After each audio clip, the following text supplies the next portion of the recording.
Welcome to Momivate Momversations on Win-Win Women platform, where we women gather to care, connect, and collaborate. Truly a win-win for us all. I'm your hostess, Reagan Barnes, mom of 8 and founder of the nonprofit organization Momivate. We empower you to elevate your mothering experience. Joining us today is Beth Hayward, mother of 18. To tell us about her adventures as a foster mom and adopting 11 children to add to her 7 that were born to her. And you, Mom, you are joining us, and we are so glad to have you both, Beth and you too. We welcome you into the Momivate community, or Mom Unity, as we like to say. We are moms united in our passion to create a better world. Join us and become a Mom Unity member. It's free on our website, momivate.org, and together we'll constructively evolve motherhood into the 21st century, meeting the needs of our children while elevating our mothering experiences. Here at Momivate, we answer the question, what do moms do? With this uplifting statement: moms raise up society. That's right, not just our own kids, but all of society, including ourselves. This acronym is jam-packed with the far-reaching impact of intentional mothers who strive to improve and progress in these areas of motherhood. We are not just chauffeurs and short order cooks. As we take on the repetitive, loving work that shapes our children, it shapes us too. And it makes an impact that goes beyond our homes, because as moms, we are uniquely positioned to influence society one-on-one. Today, with our special guest, Beth, we are going to focus on the unique circumstances category of our Raise Up acronym. Beth has several years of experience navigating the foster system and has been able to adopt 11 children to add to her 7 biological children, making her a mother of 18. So we're going to stop sharing the slides and let Beth have a minute to introduce herself. And then we're going to go over principles that Momivate teaches with regards to unique circumstances. And Beth will share her insights about how these principles have proven true for her situation. So welcome. Thank you. Glad to have you on. Thanks. So yeah, like Reagan said, I have 18 children, 7 biological, and we've adopted 11. We've really just been foster parents for less than 7 years, and we've adopted the 11 in that amount of time. Oh my goodness. So definitely it's been a whirlwind and not what we expected when we got into the foster care journey. That is, I think whirlwind would describe probably your daily life. Actually, yes, it really does. So. How could you find this hour to spend with us? I don't know. So with regards to Momivate's unique circumstances, what we are saying is that motherhood is just different for everybody, even though it's universal. Like this is the singular way that people come to the planet, right? Like there's no other option other than through a mother. And yet our mothering situations can be so unique.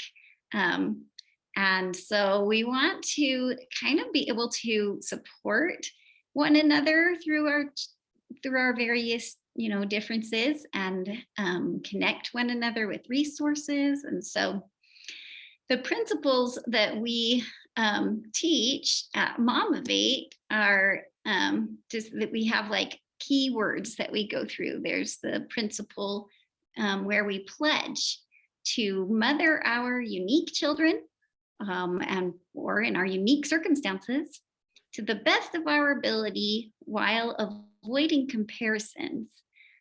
So that's one of them. And Beth, feel free to jump in if you have something to say about any of these, as you personally have made that pledge to choose to foster and adopt. I think that's a conscientious choice that you've made, Yeah, absolutely. So I did write some notes on this one specifically because obviously there are so many unique circumstances just in our group of kids that we have. And one of my favorite stories to tell people, because a lot of people, I'm always plugging for people to foster, because there's a huge need for more foster families and more foster parents. And I get a lot of responses that are, oh, you just never know what you're going to get with foster kids. And a lot of people are mistaken in their belief that kids come into the foster system because of something bad the kids must have done, which is very wrong. It's not the kids' fault that they're in foster care. And it's sad that so many people think that. And so many people are surprised by my children. When we go places, they say, well, they're so well behaved and they're such good kids. And I'm like, yeah, because they're good kids. There was never anything wrong with them, you know? And so Right. I like to tell them this story that, and this was still at the very beginning of our foster care journey, but I had 4 kids between kindergarten and first grade. I had one that was a bio child, 2 that were adopted, and 1 that was a foster child still. And so 2 in first grade and 2 in kindergarten. And which one you think got suspended from the last 3 days of school for flashing his private parts at the entire first grade? Oh, exciting. It was the bio child. It was not any of the foster or previously foster children. And this child of mine that I gave birth to is the one who still to this day, I get called to the principal's office for on a regular basis. He has ADHD, pretty high, it's evolved as he's getting closer to puberty now. Oh, great. And he struggles. It's a daily struggle for him. He has a very hard time, but yet he is not a foster child and never has been. And so I tell these people, you don't know what you're going to get, period. It has nothing to do with foster children or not foster children. Now, that's not to say that. Right. And that's true. I agree. I think it's true for all of us. We need to pledge to parent our children as they come, whether it's Exactly. bio or. Exactly. And all of my children have needed different consequences, if you will, or different parenting styles, just because they are so different. And even in their own, even in their own journeys and their own sensitivities, they just need different kinds of love, like the love languages, right? Everyone has their own. Right. You have to find out what that is. And this little kid, his name's Gilbert, he has always been like this biggest ray of sunshine. And even to this day, he wakes up every day and says, oh, today is the best day ever. And he's constantly telling me I'm the best mom. And the other day he even told me he was proud of me. And he goes, is it possible for a kid to be proud of his mom? Oh. And I'm like, sure it is, you know, but I'll take it. Exactly. Like, I'll take that, you know, but, so he's totally amazing. And he always is complimenting everyone else, but he still has his struggles, Yeah. you know? And so it's just every kid is so different, and whether you give birth to them or get them from somewhere else, it really doesn't matter. They're all going to have struggles, but they're all going to have something amazing about them too. That's just what you get to focus on. That's what you're totally. So the next of the keywords for our principles is the word purpose, that we conscientiously accept our unique mothering situation and we seek to find purpose in it. And I think that this is related to that initial pledge. I think in some cases, unique circumstances are not a choice. They're not an option. It's something that has come out of the blue. And yet we can, again, pledge to move forward with that. And then there's something about finding the purpose in it, or at least seeking for a purpose in how and why this unique mothering situation is part of our lives, you know? Yeah. Do So you- this reminds me of, we got a placement of two young girls. They were 3 and 7 at the time. And the older girl was really, really hard for me. She had really severe ADHD, and I had never seen anything like it before in my life. She would interrupt herself asking a question with a new question. And my eyes were bugging out every night. I couldn't follow her. And she was really, really hard. I mean, we loved them both. And they were with us for, pardon me, for 4 months, but it was hard. And it was the hardest placement we had to that point. And it was surprising to me. I at the time I thought I could do anything, and I didn't know that I could have such a hard time with a child, Yeah. But within a week of them coming to us, their mother's boyfriend that they thought was their dad, or at least considered their dad, because he had been with them for 18 months. The younger one being 3, that was her whole life, right? Wow. And the other one being 7, she knew that he wasn't her dad, but she still considered him her dad because he had been the longest, Father figure. Right. And well, anyways, he overdosed and passed away. Oh, dear. And in our home, we had lost a baby. We had a baby that had passed away just within 24 hours of being born. But also both my parents and my husband's parents had passed away, as well as a niece of mine that was the cousin to my children. So just within a year or two before becoming foster parents, all of these losses had happened in our home. So we had a lot of discussion in our home with our children about death and loss and what happens and how to deal with it. And we had books, and we just talked very openly about it. And it wasn't a topic that we shied away from.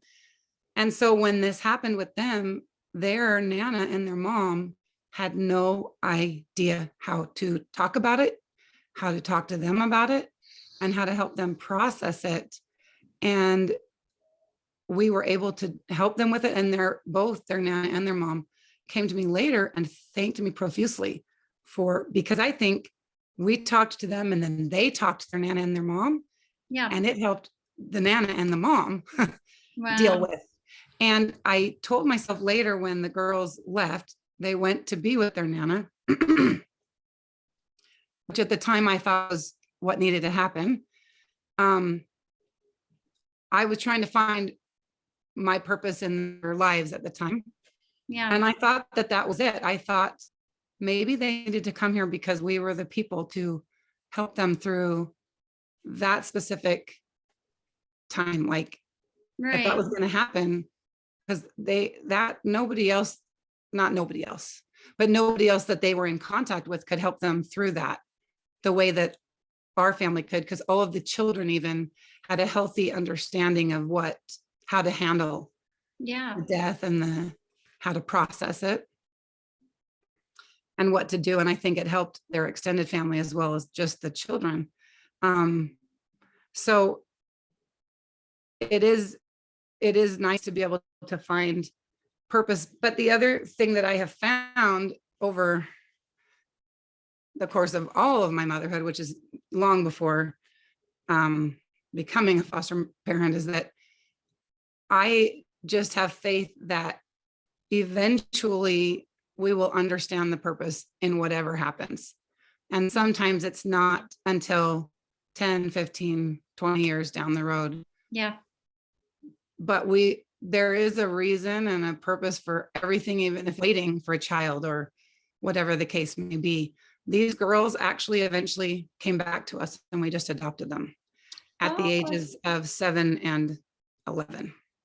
Oh my goodness. And there are beautiful. Yeah, they're our newest adoptees. And yeah, it's terrible, everything they've had to go through in the 4 years that they were not with us. but I can see some purpose in that as well. And so, Yeah, you that's know, great. That's a really good example. Now, our next principle is called energy well spent. It's like another pledge, sort of, that we take to spend our effort and our energy seeking strength and solutions, and then, avoiding things like complaints, or crumbling, just because that's really not worthy of our energy, because it won't lead to strength and solutions. Now, of course, that has to be accompanied by the next principle, which is grace, because we will complain sometimes, and we will crumble sometimes. So when we falter and need to release those feelings, the grace can help us move forward. So I think those two principles are interrelated, absolutely. Uh, I think, oh, go what was ahead. that? What was the one right before grace that you said? Because I had a thought on that, but I can't remember what Yeah, so it's energy well spent, that we use our energy to seek strength and solutions instead of complaining or crumbling. Oh, okay. Okay. I think my only thought on that is I have this, I've always found it annoying, but I forget sometimes when I'm mad at someone. Oh, And like, I remember even as a teenager, I would say, I'm going to be so mad at this person. I'm not going to talk to them for a very long time. And I'd find myself calling them on the phone and being in the middle of a conversation and saying, oh, wait, I was mad at this person. It's too yeah, late now. I'm already talking to them. And I have an inability to hold a grudge. that's And funny.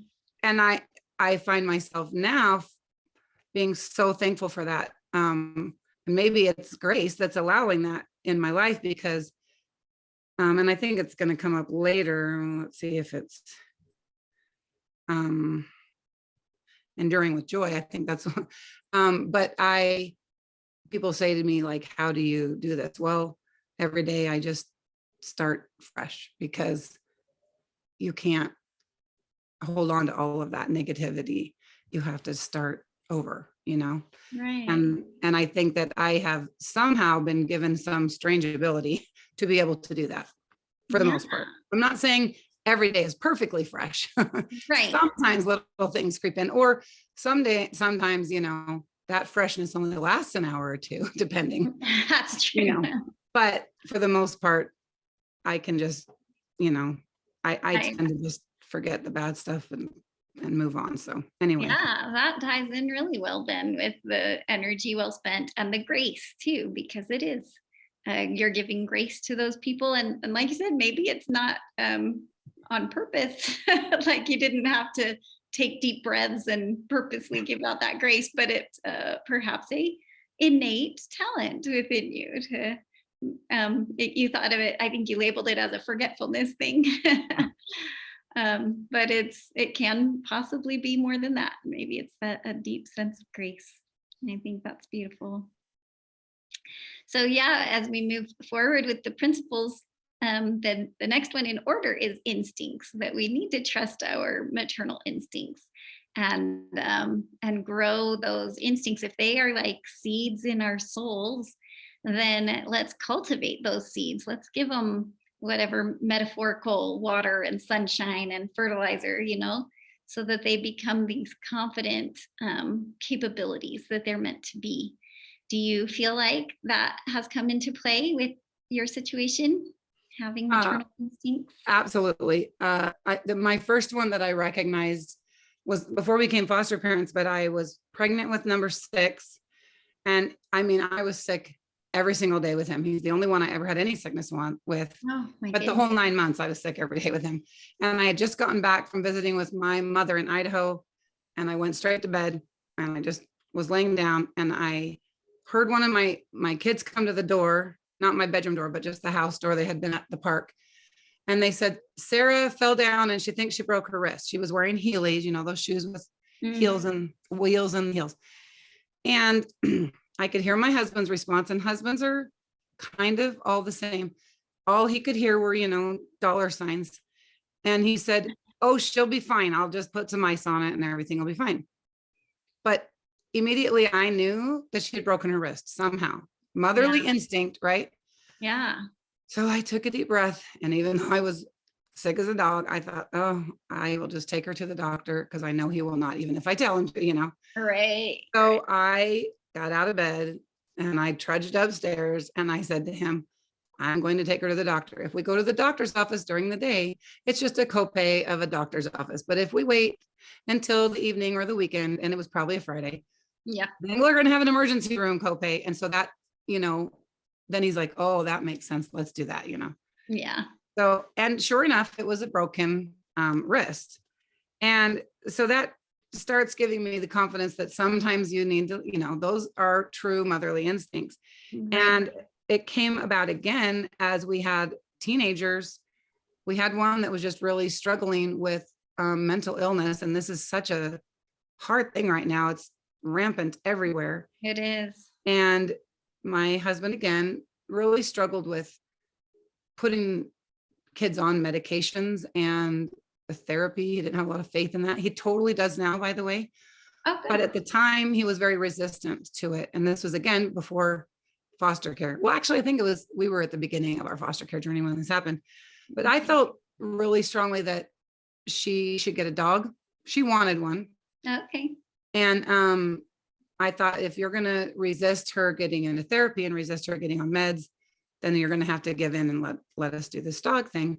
Mhm. And it took some time and a lot of conversations, but I just felt so strongly about it that I pushed enough that we got her dog, and she still has the dog to this day. She's 20. I think she must have been 15 when we got her the dog.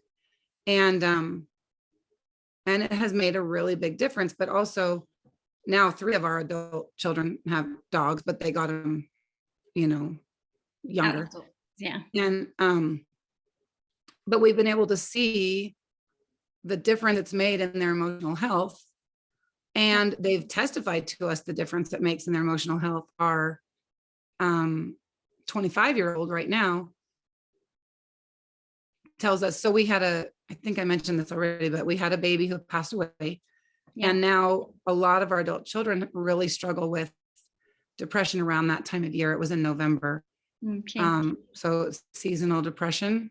And she says that before she got married, it was really important for her to have her dog, because if she didn't have to get up to take her out go to the bathroom, take her out for a walk, she wouldn't get out of bed. Mm. And so through all of that, I'm getting to a point, I promise, I'm just a talker. We've been able to see the importance that a support animal can have for people with depression or anxiety. So here we got these 2 girls back. We got them back in October, and we knew what they'd been going through. We'd been providing respite care for them for the last several years and have been following them along and wanting to have them back if they weren't getting adopted by who they were with. So immediately the older one started asking for a dog, and she's always been an animal person. Like, she's going to be a veterinarian, like it's her plan. And I knew immediately, this was my instinct, we needed to get her a dog. Yeah. She's been just passed around 7 foster homes.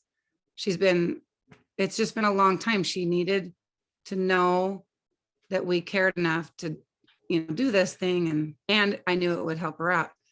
So we were so happy because everyone that had dogs had finally left our home and we were finally dog free.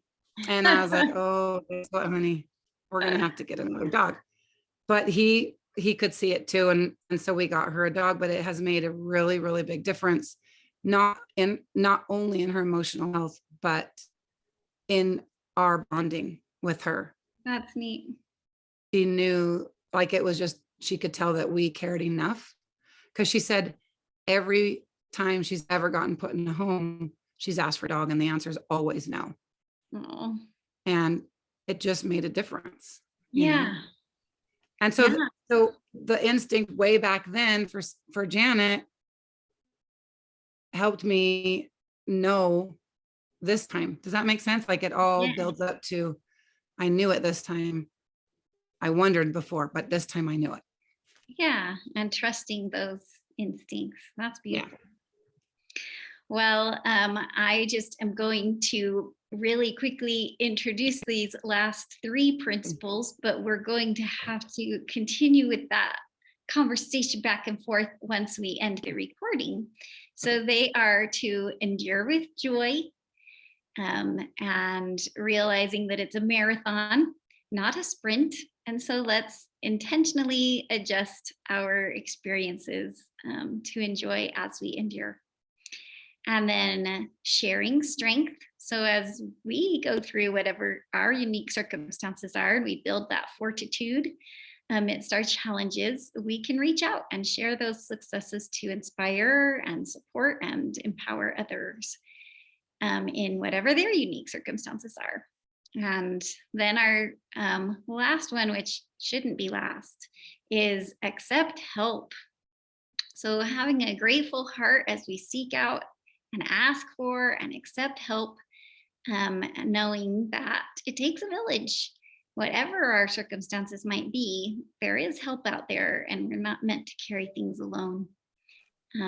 So that I'm gonna finish out this part of the show by sharing my screen again. And here we go. So I always want to encourage everyone to write things down as they hear things that might be useful to them, especially things that might stick out to you personally. Write those things down because it's like a set of gears. As you write something down, it sets those gears in motion, and it can have far-reaching effects. And have impact in our lives even beyond what that first gear is touching. So again, this half hour has gone by so fast. So it is time to end our recording and start our live interaction with our viewers. So if you've watched this as a recording, thank you for watching, and be sure to catch our live show every Saturday at 3 p.m. Pacific time. So you can participate also in the second half hour, where we continue the conversation directly with you, unrecorded. We want to include you in the discussion. That's how Win Win Women TV is unique. We care, we connect, we collaborate.